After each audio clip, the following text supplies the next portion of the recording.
Hello friends, welcome to Janas recipes. இன்றைக்கி நம்ம டக்குன்னு செய்யக்கூடிய சப்பாத்திக்கு ஏற்ற ஒரு குருமா பார்க்கலாம்.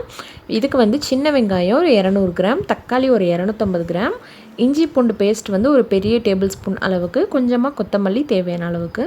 நம்ம எடுத்து வச்சுருக்க தக்காளி எல்லாத்தையும் மிக்சியில் நல்லா பேஸ்ட்டாக அரைச்சி வச்சுக்கலாம். அடுப்பில் ஒரு கடாய் வச்சுக்கோங்க. நான் இன்றைக்கி வந்து கடலெண்ணெய் சேர்த்துருக்கேன். நல்லா கொஞ்சம் கூடவே சேர்த்துக்கோங்க. ஒரு பட்டை, பிரியாணி இலை, கிராம்பு எல்லாம் போட்டு பொரிய விடுங்க. எல்லா ஃப்ளேவரும் இறங்கிருச்சு. இப்போ அடுத்ததாக இஞ்சி பூண்டு பேஸ்ட் வச்சுருக்கோம் இல்லையா, ஒரு டேபிள் ஸ்பூன் வச்சுருக்கேன். அதை வந்து சேர்த்து நல்லா பச்சை வாசனை போகிற வரைக்கும் வதக்கலாம். இஞ்சி பூண்டோடைய பச்சை வாசனை போயிடுச்சு. இதில் வந்து சின்ன வெங்காயம் சேர்த்தா தான் ரொம்ப டேஸ்ட்டாக இருக்கும் ஃப்ரெண்ட்ஸ். இப்போ சின்ன வெங்காயத்தை சேர்த்து நல்லா வதக்கலாம்.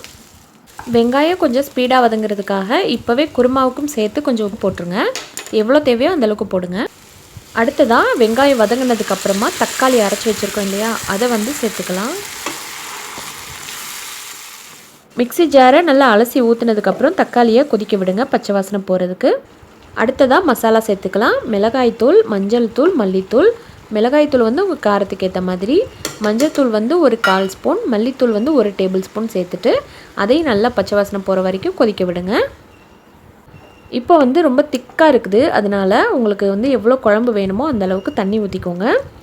கூட வேணும்னா கூட ஊற்றிக்கோங்க, இல்லை குறைச்சி வேணும்னாலும் குறைச்சி ஊற்றிக்கலாம். இதுக்கப்புறம் நம்ம தேங்காய் அரைச்சி ஊற்றணும். அடுத்ததாக தேங்காய் அரைச்சி ஊற்றுறதுக்கு கொஞ்சமாக தேங்காய்ங்க ஒரு சின்ன துண்டு எடுத்துக்கோங்க. ஒரு டேபிள் ஸ்பூன் சோம்பு, ஒரு டேபிள் ஸ்பூன் கசகசா, 2 முந்திரி பருப்பு நல்லா பேஸ்ட்டாக அரைச்சிக்கலாம். இப்போ பாருங்கள், தேங்காய் அரைச்சி ஊற்றுறதுக்குள்ளேயே நல்லா எண்ணெய் பிரிஞ்சு வந்துருச்சு. சூப்பராக இருக்குங்க, ரொம்ப ரொம்ப வாசனையாக இருக்குது. இப்போ நம்ம அரைச்சி வச்ச இந்த தேங்காய் பேஸ்ட்டை இதில் ஊற்றிக்கோங்க. உங்களுக்கு வேணுங்கிற அளவுக்கு தண்ணி கூட சேர்த்துக்கோங்க, இல்லை திக்காக வேணும்னா இதோட ஸ்டாப் பண்ணிக்கலாம். எனக்கு இன்னும் கொஞ்சம் தண்ணி தேவைப்பட்டதுனால கொஞ்சம் ஊற்றிக்கிட்டேன்.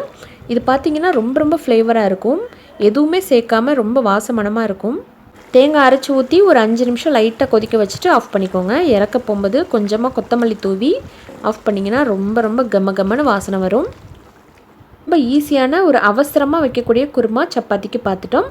இது உங்களுக்கு பிடிச்சிருந்தா மற்றவங்களும் பார்க்கணுன்னு நினச்சா அவங்களுக்கு ஷேர் பண்ணுங்கள். தேங்க்யூ.